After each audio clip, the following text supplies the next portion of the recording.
চট্টগ্রাম নগরীর পতেঙ্গা থানার ৪১ নং ওয়ার্ডস্থ সুমাইয়া কনভেনশন হলে বিএনপির আহ্বায়ক নাজমুল হুদা চৌধুরী নাজিমের সভাপতিত্বে আলী আজমের সঞ্চালনায় প্রধান অতিথি হিসাবে উপস্থিত ছিলেন বিএনপির আন্তর্জাতিক বিষয়ক উপকমিটির সদস্য মোহাম্মদ এস্টাফিল খসরু মাহমুদ চৌধুরী।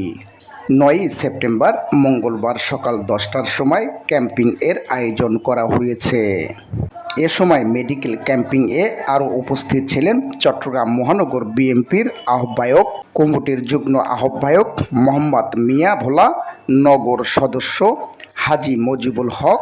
এতে আরও উপস্থিত ছিলেন বিএনপি নেতা Shahabuddin, doctor Nurul Afsar, Ismail Hossain, Abdul Sattar, contractor Mohammad Ilias Sulaiman, Abu Jafar Harun company, Rafiq Alamgir, Shafi member, Osman, Nazrul Islam, Abdul Halim, Suman Pabel, Sabur Liton, Iqbal Nasir ও প্রমুখ।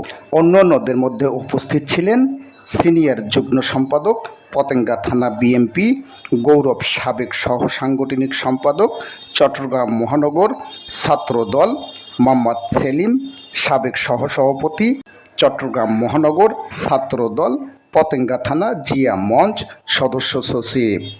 এ সময় বিএনপির আন্তর্জাতিক বিষয় উপকমিটির সদস্য এস্টাফিল খসরু মাহমুদ চৌধুরীর কাছে জানতে চাইলে তিনি খবর 24কে বলেন, দেখেন, খুব দুঃখজনক, গত 15 বছরে কিন্তু এই এলাকাটা ভালো হসপিটাল গড়ে ওঠে নাই, যেটা হওয়া উচিত ছিল। যেটা আমি একটু আগেই বলেছি, আমাদের একটা মূল উদ্দেশ্য থাকবে এই এলাকাতে ভালো হসপিটাল গড়ে তোলা, হ্যাঁ, এবং একটা উন্নত মানের সেবা এখানে দেওয়া জনগণকে। কিন্তু এখানে দেখেন, এই আশেপাশে এলাকাতে কোনো ভালো হসপিটাল না থাকার কারণে অনেক দূর দূরান্ত এলাকা তাদের যেতে হয় এই চিকিৎসা নেওয়ার জন্য, এবং যে ক্ষেত্রে অনেক ঝামেলা পোহাতে হয়, ভোগান্তি পোহাতে হয়। তো আমাদের মূল চিন্তাভাবনা হচ্ছে যে এই প্রতিটি এলাকাতে জন্য আমরা কিছু স্বাস্থ্যসেবার ক্ষেত্রে কিছু ভালো কিছু হসপিটাল গড়ে দিতে পারি, তাহলে এলাকার মানুষের কিছু উপকার হবে এবং তাদের দূর দূরান্ত যেতে হবে না। অনেকে এখানে প্রত্যন্ত এলাকা থেকে আসতে পারবেন কিন্তু স্বাস্থ্যসেবা নেওয়ার জন্য। এবং যেটা বললাম কিছুক্ষণ আগে, স্বাস্থ্য কিন্তু আমাদের স্বাস্থ্য সেবাটা হচ্ছে আমাদের একটা মৌলিক চাহিদা, হ্যাঁ। কাজে আমাদের দায়িত্ব, আমরা যারা রাজনীতি করি, এই সেবাগুলো মানুষের দোরগোড়ায় পৌঁছে দেওয়া, মানুষজন এই সেবাগুলো খুব সহজে পায় এবং তাদের এখানে কোনো ভোগান্তির শিকার না হয়। কাজে ইনশাআল্লাহ এখানে আমাদের ভবিষ্যতে চিন্তাভাবনা আছে। এবং চট্টগ্রামে কিন্তু আমরা দেখছি স্বাস্থ্য খাতের অবস্থা খুব বেশি ভালো না, এবং গত 15 বছর এখানে তেমন কোনো উল্লেখযোগ্য কোনো কাজই হয় নাই। কাজে এই কাজগুলো আমাদের করতে হবে, এবং বিভিন্ন জায়গাগুলো আমাদের দেখতে হবে কোথায় কোথায় আমরা কাজ করতে পারি, প্রবলেমগুলোকে আইডেন্টিফাই করতে হবে, আইডেন্টিফাই করে এই সমস্যাগুলো সমাধান করতে হবে। আসলে আমাদের ওয়ার্ডের মানুষ দীর্ঘ 16-17 বছর বিভিন্ন মানব সেবা থেকে বঞ্চিত ছিল। ফ্যাসিস্টরা এমন অবস্থা করেছিল, সাধারণ মানুষ ভালো করে বাঁচার অধিকার হারিয়ে ফেলেছিল। স্বাস্থ্যসেবা বলেন, বাঁচার অধিকার বলেন, অর্থনৈতিক ব্যবসা বাণিজ্য বলেন, সব দিকে মানুষ মোটামুটি অনেক কষ্ট ছিল। আজকে মানুষ এই ফ্যাসিস্ট পালিয়ে যাওয়ার পর মানুষ অনেক খুশি, মানুষের মাঝে অনেক আনন্দ। মানুষ এখন আশা করছে আগামীতে একটা সুন্দর ইলেকশনের মাধ্যমে, সুষ্ঠু নির্বাচনের মাধ্যমে যদি বিএনপি ক্ষমতায় আসে, ইনশাল্লাহ এদেশের মানুষ সুন্দরভাবে বাঁচতে পারবে বলে আমি আশা রাখি। তারেক রহমানের 31 দফার ঘোষণায় চিকিৎসা সেবা একটা অন্যতম একটা দফা।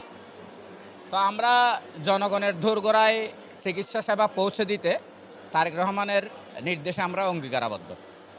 এই অঙ্গীকারকে বাস্তবায়ন করতে গিয়ে আমরা আজকে আমির খসরু মাহমুদ চৌধুরীর সুযোগ্য সন্তান জনাব ইসরাফিল খসরু এবং মা শিশু হাসপাতাল চট্টগ্রাম মেডিকেল কলেজকে আমরা ধন্যবাদ জানাই, যাদের উদ্যোগে আজকে আমরা এই কর্মসূচিটা আমরা চালু করেছি। আমরা এখানে দেখতে পাচ্ছি মানে ডাক্তাররা চিকিৎসা সেবা দিচ্ছেন এবং কিছু কিছু মেডিসিনও আছে। তো আবার কিছু কিছু মেডিসিন এখানে পাওয়া যাচ্ছে না। তা আমরা যার যার পক্ষ থেকে আমরা চেষ্টা করছি, ব্যক্তিগতভাবে কিছু কিছু লোককে আমরা সহযোগিতা করার চেষ্টা করছি। বাংলাদেশ জাতীয়তাবাদী দলের স্থায়ী কমিটির সদস্য, প্রভাবশালী মন্ত্রী, সাবেক মন্ত্রী, বাণিজ্যমন্ত্রী আমির খসরু মাহমুদ চৌধুরীর সুযোগ্য সন্তান, বাংলাদেশ জাতীয়তাবাদী আন্তর্জাতিক বিষয়ক উপকমিটির সম্মানিত সদস্য ইসরাফিল খসরু মাহমুদ চৌধুরীর তত্ত্বাবধানে আজকে 41 নং ওয়ার্ড দক্ষিণ পতেঙ্গা সুমাইয়া কনভেনশন হলে ফ্রি মেডিকেল ক্যাম্প চক্ষু চিকিৎসা যে আয়োজন করেছে, আমি আমার 41 নং ওয়ার্ডের পক্ষ থেকে তথা আমি বাংলাদেশ জাতীয়তাবাদী কৃষক দলের পক্ষ থেকে আন্তরিক শুভেচ্ছা ও অভিনন্দন জানাচ্ছি আমার প্রিয় নেতা ইসরাফিল খসরু মাহমুদ চৌধুরীকে। আমি আজকের এই উপস্থাপনা থেকে আমি ওনার প্রতি আমার একটা আবেদন থাকবে। উনি আজকে আমাদের 41 নং ওয়ার্ডে যেই ফ্রি চিকিৎসার ব্যবস্থা করেছেন, আমাদের চট্টগ্রামে 11 আসনের প্রত্যেকটা ওয়ার্ডে 48টি সাংগঠনিক ওয়ার্ড এবং 15টি থানার মধ্যে যেন উনি এই ব্যবস্থাটি করেন। আমরা এই অঙ্গীকারটা ওনার থেকে আমরা নিয়েছি যে ভবিষ্যতে যদি বিএনপি সরকার গঠিত হয় সেক্ষেত্রে ইসরাফিল খসরু আমাদের এই এলাকাতে অত্র অঞ্চলের মধ্যে একটা হাসপাতাল নির্মাণ করবে। এটা আমাদের জন্য একটা সুন্দর গৌরবের বিষয় এবং আমাদের জন্য একটা পাওনার বিষয় যে দীর্ঘদিন ধরে আমাদের যে দাবি আমরা করে আসছি সেটা ইনশাল্লাহ আশা রাখি ওনাদের মাধ্যমে ইসরাফিল খসরু এবং আমির খসরুর মাধ্যমে চৌধুরীর মাধ্যমে এটা বাস্তবায়ন করে। আমির খসরু মাহমুদ চৌধুরী সুযোগী সন্তান ঈশ্বর খসরু চৌধুরী ওনার ব্যবস্থাপনায় আমরা 41 নম্বর ওয়ার্ড থেকে উদ্বোধন শুরু করতেছি। এটা 11 আসনে আমাদের এই কার্যকলাপ চালু থাকবে, চলমান থাকবে। হ্যাঁ, আমাদের একটি সিএম যে নির্দেশনা দিয়েছে, আমাদের সিনিয়র নেতৃবৃন্দ যে নির্দেশনা আমরা এই বিএনপি পক্ষ থেকে 100 নম্বর ওয়ার্ড বিএনপি পক্ষ থেকে এটা আজকে শুরু করছি। কিন্তু আমাদেরকে আজকে প্রথম উদ্বোধনের অনুষ্ঠানে আমাদেরকে মানুষ সাড়া দিছে। মূলত আমরা বুঝতে পারছি যে এই যেহেতু আমাদেরকে সাড়া দিছে, ভবিষ্যতে আরও সাড়া দিবে সে আশা আমরা রাখতেছি। 31 দফা কর্মসূচির মধ্যে স্বাস্থ্যসেবায় গুরুত্বপূর্ণ। স্বাস্থ্যসেবায় যেহেতু স্বাস্থ্যসেবায় অবহেলিত, তাই ফ্রি স্বাস্থ্য ক্যাম্প আয়োজন করছেন 41 নং ওয়ার্ড বিএনপি। বিশেষ করে কৃতজ্ঞ 41 নং ওয়ার্ড বিএনপি সভাপতি আহ্বায়ক ও সদস্য সচিবের প্রতি, তারা এত সুন্দর একটা আয়োজন করছে। সাধারণ মানুষের ফ্রি স্বাস্থ্যসেবা ও মেডিসিন পেয়েছে আজকে। ইনশাল্লাহ উনি তরুণদের নিয়ে যেভাবে কাজ করতেছে, আশা করি ওনার ভবিষ্যৎ খুব উজ্জ্বল হবে। আমাদের তারুণ্যের অহংকার হয়ে উঠবে। 11 আসনে ইনশাল্লাহ আমরা তাকেই মনোনীত করবে দল, আর আমরা তাকে ভোট দিয়ে জয়যুক্ত করে ইনশাল্লাহ আগামীর 11 আসনের সংসদ সদস্য হিসেবে আমরা ইনশাল্লাহ তাকে ইসরাফিল খসরু চৌধুরীকে আমরা দেখতে চাই।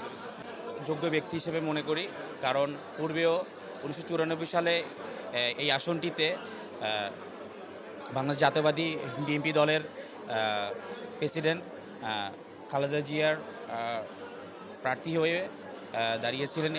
বিএনপির ভারপ্রাপ্ত চেয়ারম্যান তারেক রহমান ঘোষিত বিএনপির 31 দফা দাবি কর্মসূচির মধ্যে স্বাস্থ্য খাতে সংস্কার অন্যতম এবং জনগণের সমর্থনের মধ্য দিয়ে বিএনপি ক্ষমতায় গেলে একদিকে যেমন রাজনৈতিক পরিবর্তন ঘটবে, অন্যদিকে উন্নয়নে এগিয়ে যাবে বাংলাদেশ।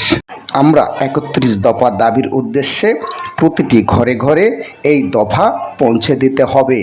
তিনি আরও বলেন, সকাল থেকে সুমাইয়া কনভেনশন হলে 11 শতাধিক নারী ও পুরুষকে ফ্রি চিকিৎসা দেওয়া হয়েছে বলে জানান তিনি। খবর 24 চট্টগ্রাম।